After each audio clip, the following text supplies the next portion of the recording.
After Pontiac's war against the British occupation, leaders from the Shawnee, Seneca, and Lenape nations were ready to sit down with the colonial leaders in Pennsylvania and discuss terms for peace. A mercenary by the name of Henry Bouquet demanded the return of all white captives among the nations, back to the colonies in the east. If the nations did not cooperate, Bouquet assured them that he would burn every Indian village along the Ohio River. The nations were, of course, not happy with the terms, but willing to honor them if it meant keeping the British and the colonists away. Runners were dispatched throughout the Ohio country. One of these runners was a Shawnee known in the legend as Nemo. He went from village to village, delivering the terms. He traveled west until he reached the Wabash River and began to follow it north until he reached a lively wee Indian village that sat on a small bluff along the river. The villagers recognized Nemo as Shawnee, and due to their ferocious reputation, the wee braves had their bows ready and clubs on hand. Nemo gave a gesture of peace and delivered the terms once more. The terms were met with strong emotions from the village. Many of the villagers were angry, few broke down and began to cry. There were a few white captives living there, but they were captives no more, they were family. One of them was the chief's adopted daughter, a teenage girl named Lena. She was taken from Pennsylvania during a raid when she was very young. Her life there was only a distant memory, if there is any memory of it at all. The chief loved his daughter very much, and she loved him, but the chief understood the heavy price that must be paid in order to bring peace and protect his people. Lena, in shock and dismay, refused to leave her father's side. The chief reminded her that he was not her first father, and that her people dwell in the east, beyond the Ohio Valley. Lena in return told him that it didn't matter, and that the Great Spirit brought her to him, and he was her true father. The chief could not fight back his tears. She asked if he could at least accompany her back to Pennsylvania, but the chief had grown old and his legs wouldn't be able to make the trip. The chief turned to the young Shawnee, Nemo, and made him promise to look after Lena at all costs. Nemo assured him that she would be protected from all men or beasts that lurk in the wild. After the tearful goodbyes, Nemo, Lena, and about 10 other captives began their journey towards the rising sun. The return trip was expected to take a few weeks. The Shawnee brave tried to keep Lena's spirits high. He wrapped her in furs to keep her warm. He shared his rations so she would be fed. He kept watch at night so she could sleep peacefully.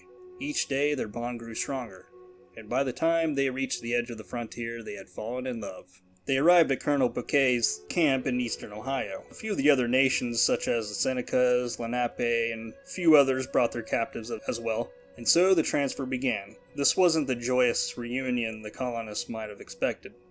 Many of the captives were taken as children, and their Indian families were the only families they really knew.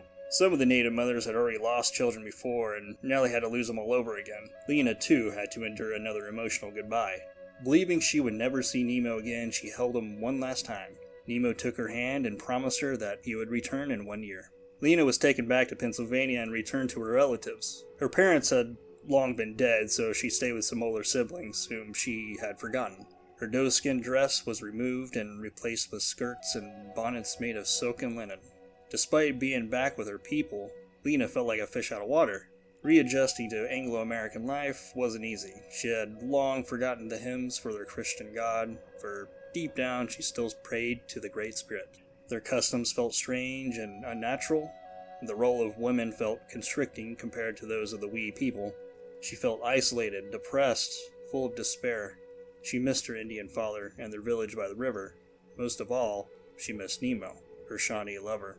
She waited patiently for months.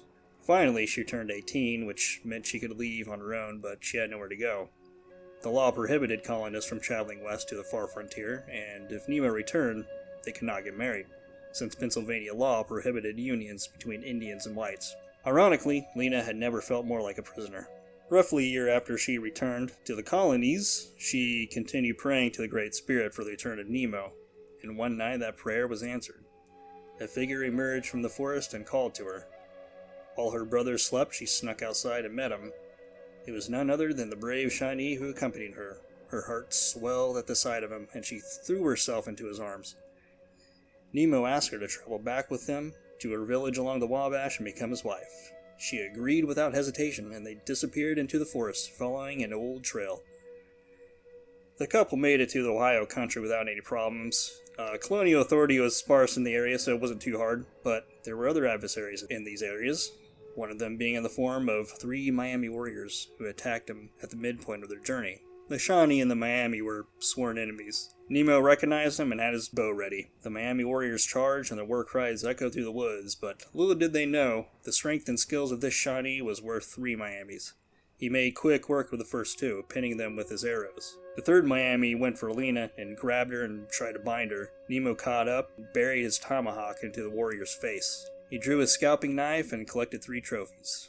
After the brief snag, they made it back to the Wabash, but the village was no longer there.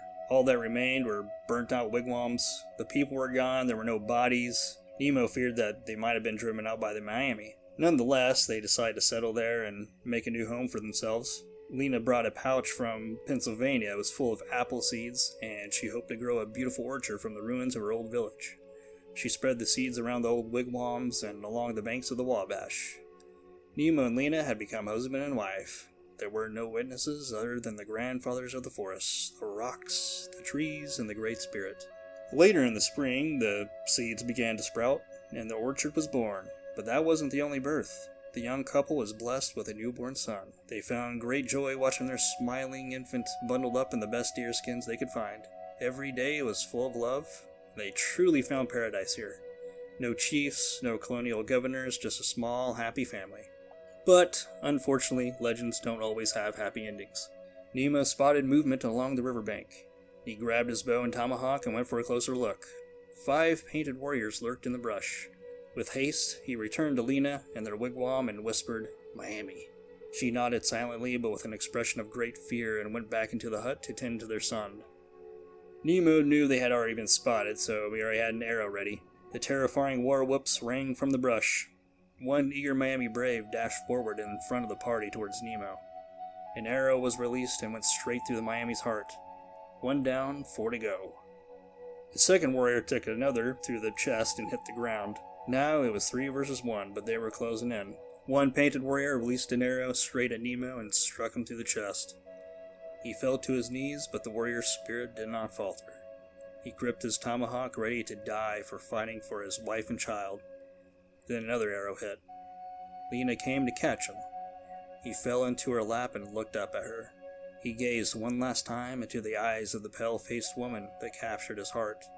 After one final breath, he passed into the spirit world. The remaining Miamis surrounded Lena and her baby boy. She threw the infant into the arms of one of the braves, ensuring that he would be adopted and live on. She pulled out Nemo's scalping knife and drove it through her heart, and collapsed onto the body of her lover. The couple were buried there, and in the years to come, a beautiful orchard would grow. As for the infant son, the legend doesn't provide a name, but according to tradition, he would be raised by the Miami people until he reached manhood, when he learned of his true heritage. He sought out the Shawnee Nation, and when he joined them, he became captivated by the teachings of Tenskwatawa. Later, he became a loyal follower of one of the great Shawnee chiefs, Tecumseh himself. He was with him when he talked to William Henry Harrison at Vincennes, and he stayed with him all the way up to the Battle of Thames during the War of 1812. And there on the field, after their British allies retreated, the son of Nemo and Lena, alongside Tecumseh, made their last stand against the U.S. forces, and they fell in battle. The place of the old orchard was, of course, resettled.